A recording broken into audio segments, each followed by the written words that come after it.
Nous voici après le processus d'installation. Si je vais dans à propos de ce Mac, j'ai bien indiqué 10.8 qui est donc la version de Mountain Lion actuelle. À première vue, on ne remarquera pas énormément de changements, si ce n'est une icône supplémentaire dans le Finder, une icône supplémentaire dans la barre de menu avec et ici une icône pour AirDrop et l'aspect du dock. Donc on va faire un petit tour sur les nouveautés de l'interface. Donc à première vue ici, vous voyez que le dock a changé d'aspect en sachant que lorsqu'il est placé sur les côtés de l'écran, il est toujours en mode 2D simple. On retrouve l'ancien mode. La flèche, lorsque l'on survole,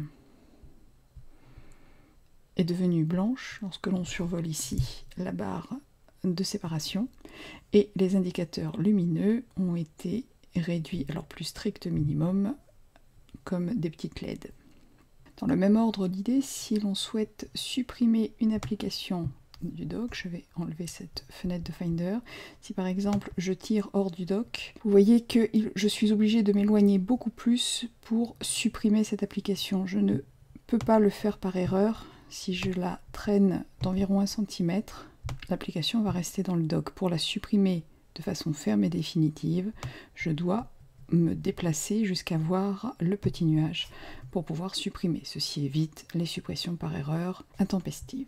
Lorsque l'on souhaite faire les mises à jour du système et que l'on va dans le menu Pomme, en passant par mise à jour de logiciel, c'est en fait l'App Store qui va désormais gérer toutes les mises à jour, qu'elles soient du système d'exploitation et bien sûr des applications qui ont été achetées sur le Mac App Store. La vérification du système d'exploitation est toujours beaucoup plus longue et il ne faut pas hésiter à laisser tourner le Mac App Store jusqu'à ce qu'il affiche la totalité des mises à jour. Voilà par exemple un aspect classique.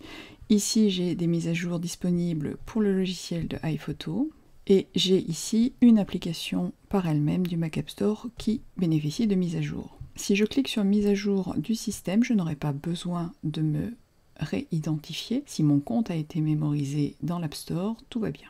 Si je télécharge la mise à jour de Daylight, je remarque ici un indicateur sous le Launchpad avec ici la taille et la progression du téléchargement. Le Launchpad donc m'informe directement du téléchargement. Si je me rends sur Safari, bien sûr j'y reviendrai un petit peu plus tard, et que je vais par exemple télécharger une application quelle qu'elle soit, je vais également avoir ici une animation sur le dock, avec cette fois-ci l'affichage de la barre de progression directement dans le dossier téléchargement. Si j'affiche le dossier téléchargement, je remarque, et ceci va être valable pour toute opération dans le Finder, que j'ai ici une barre de progression qui m'indique la copie ou le téléchargement en cours. De la même façon, l'indicateur sur le dock va se remplir et le dossier va sauter une fois que le téléchargement sera fini. Voilà. Chaque mise à jour du système d'exploitation apporte ses modifications au Finder sans pour autant le révolutionner.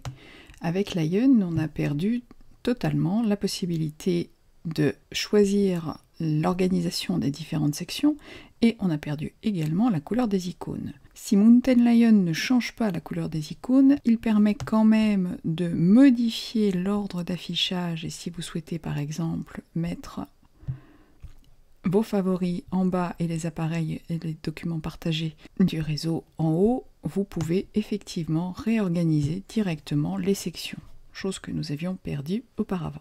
Dans le même ordre d'idées, on a récupéré la barre d'augmentation des icônes et cette fois-ci, elle remarche. La vue du Finder est à peu près la même, si ce n'est, comme je vous l'ai montré tout à l'heure, les barres de progression. Alors si par exemple, là, je vais sur un autre disque et que je copie ce fichier qui a disparu avec l'installation, que je le recopie dans mon dossier application, je vais retourner